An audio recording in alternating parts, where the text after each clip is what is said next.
जय हिंद दोस्तों। आज की इस वीडियो में हम ऐसे मैथ के प्रश्न लेकर आए हैं जो कि बार बार नवोदय एग्जाम में पूछे जाते हैं। ठीक है, तो आइए शुरू करते हैं। जैसे यहाँ पर दिया गया है 3207 गुणे 12 गुणे 17 गुणे 13 के गुणनफल में इकाई का अंक क्या होगा। ठीक है, तो इकाई के अंक से संबंधित जो है प्रश्न जो है वो हर एग्जाम में पूछे जाते हैं। ठीक है, तो इसके लिए हमें क्या करना होता है, बहुत आसान तरीके से हम लगाएंगे इसको।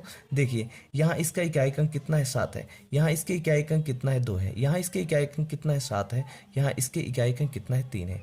यानी सारे इकाई के नंबर हमें क्या करना है, बाहर कर लेना है। ठीक है, जैसे इसके इकाई का नंबर 7 है, इसके इकाई का नंबर 2 है, इसके इकाई का नंबर 7 है और इसके इकाई का नंबर कितना है 3 है।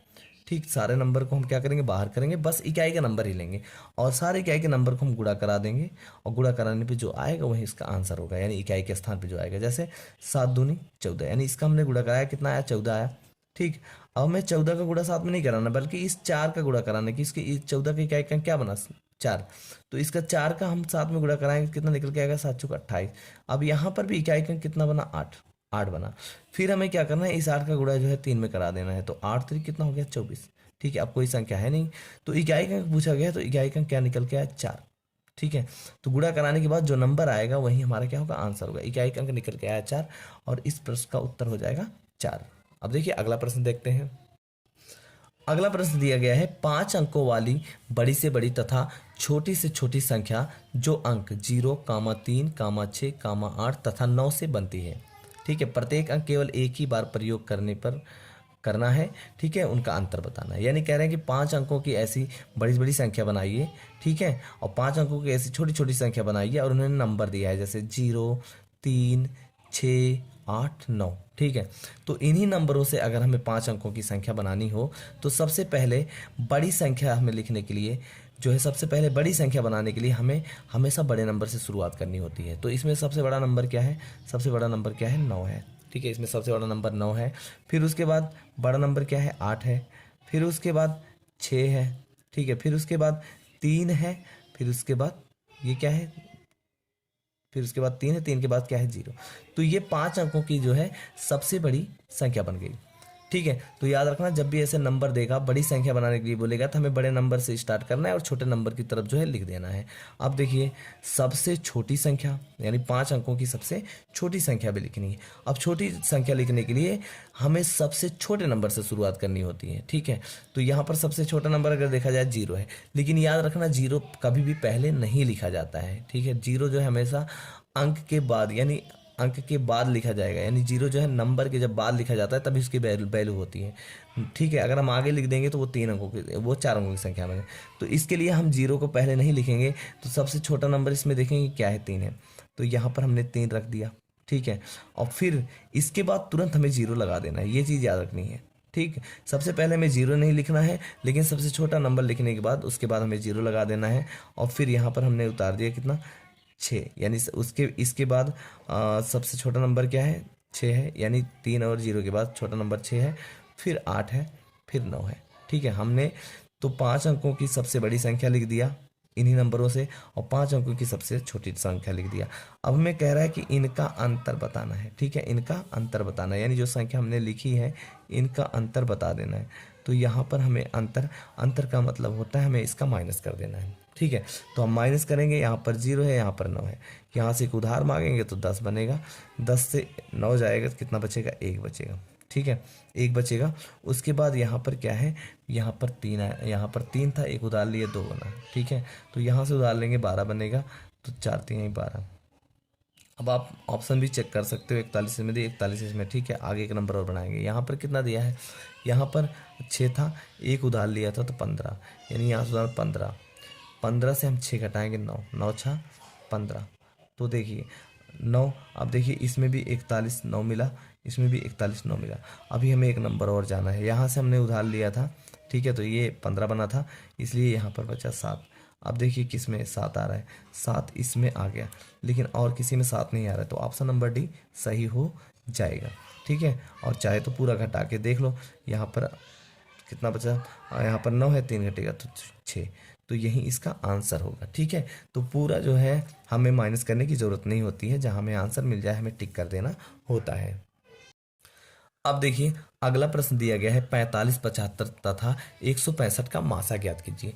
यानी हमें महत्तम समापवर्तक निकालना है। ठीक है, तो हमें देखिए ये महत्तम समापवर्तक निकालने के लिए दो विधियां होती है, अभाज्य गुणनखंड विधि और भाग विधि। लेकिन हमें ये दोनों विधियों का प्रयोग नहीं करना है। जो संख्या ऑप्शन में दिया है उसी संख्या से हमें क्या करना है, देखकर टिक लगा देना है।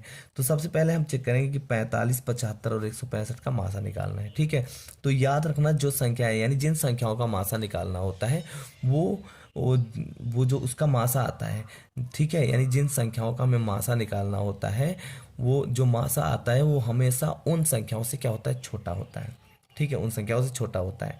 यानी वो 45 से छोटा होगा, 75 से छोटा होगा, 165 से छोटा होगा। यानी सबसे छोटी संख्या क्या है, 45, तो वो 45 से छोटा होगा। तो अगर मैं चेक करूं तो इसका मासा जो है इसमें ये नहीं हो सकता। क्यों नहीं हो सकता, क्योंकि ये 45 से बड़ा है। ये भी नहीं हो सकता, 45 से बड़ा है। ठीक है, लेकिन यहाँ पर 45 और 15 हो सकता है, 45 और 15 हो सकता है, क्योंकि ऐसा कोई ज़रूरी नहीं होता कि 45 से छोटे ही आए। ठीक है, उसमें से जो छोटा नंबर है वो भी आ सकता है। तो इसमें दो पॉसिबिलिटी बनती है, दो संख्या हो सकती है, एक तो 45 और 15। अब हमें इन दोनों संख्या में क्लियर करना है कि कौन सी संख्या है। उसके लिए हम क्या करेंगे, देखिए 45 से ये कट जाएगा। क्या 75 जो है वो 45 के पहाड़े में आता है, यानी 75 जो है 45 से कट जाएगा। तो 45 दूना 90 होता है, 75 नहीं। तो इसलिए 45 जो है ये 45 भी नहीं है। ठीक है, तो हमेशा जब हमें जिसमें नंबर हो बस भाग देना शुरू कर दो वही नंबर में, अगर वो नंबर कट जाए तो वही उसका क्या होगा, मासा होगा। अब देखिए 15 की बात करें, 15 तिया 45, 15 पचे 75 और 15 इग्रहम में 165, यानी 15 ने तीनों नंबर को क्या किया, काट दिया। तो ऑप्शन नंबर हमारा सही हो जाएगा कि यानी इस संख्या का जो मासा निकल के आया वो कितना निकल के आया, 15। यही इसका आंसर होगा। तो इस तरीके से हमें जो है पेपर में सॉल्व करना है। ठीक है, जिससे हम कम समय में जो है प्रश्न को आसानी से कर सकें। तो आइए अगला प्रश्न देखते हैं। अगला प्रश्न है 2 अंकों की बड़ी से बड़ी अभाज्य संख्या है। ठीक है, हमें बताना है कि 2 अंक, यहाँ पर सारे नंबर ऑप्शन दिए गए हैं। अगला प्रश्न है 2 अंकों की बड़ी से बड़ी अभाज्य संख्या बतानी है। ठीक है, यहाँ ऑप्शन में जो है दिया गया है 4 नंबर, हमें इनमें से यानी सबसे बड़ी से बड़ी अभाज्य संख्या बतानी है। तो अभाज्य संख्या का मतलब पहले हम समझेंगे। अभाज्य संख्या का मतलब होता है जो एक से कटता है और स्वयं से कटता है और किसी से नहीं कटता। यानी जो अभाज्य संख्या होती है सिर्फ वो एक से कटेगी, ठीक है, और स्वयं से कटेगी और किसी से नहीं कटेगी। अगर कोई ऐसी संख्या है जिसके दो से अधिक संख्याओं से कट जाए वो क्या होता है, भाज्य होता है। जैसे मैं 93 की बात करूं, देखिए 93 चेक करूंगा, 93 एक से कट जाएगी, क्योंकि एक से तो सारे नंबर कट जाते हैं। ठीक है, 93 जो हमारा किससे कट जाएगा, 3 से कट जाएगा। ठीक है, 93 हमारा 3 से कट गया, यानी 3 3 और 3 1 के 3। तो और अगर इसको 3 से काटेंगे तो 31 से कट गया ये। ठीक है, और यहाँ पर 93 जो है 93 से खुद ही कट गया। ठीक है, तो यहाँ पर देखेंगे इस ये बहुत सारे यानी 2 या 2 से अधिक नंबरों से कट रहा है। ठीक है, यानी अभाज्य वह संख्याएं होती जो एक से कटती हैं और स्वयं से कटती हैं। कहने का मतलब एक से कटता और 93 कटता तो ये क्या हो जाए, अभाज्य होता है। लेकिन और भी नंबर हैं जो इसको काट रहे हैं, तो इसे इसका आंसर जो है 93 नहीं हो सकता, क्योंकि इसके बहुत सारे गुणनखंड हैं। अगर मैं 97 की बात करूँ, 97 किससे कटेगा, एक से कटेगा, और 97 किससे कटेगा, 97 से कटेगा। ठीक है, और कोई ऐसा नंबर नहीं है जो 97 को काट दे, जो 97 को काट दे। तो अभाज्य संख्या क्या होगी, 97। यही इसका क्या होगा, आंसर होगा। अगर मैं 91 की बात करूं, 91 कट जाएगा, किससे कटेगा, एक से कटेगा।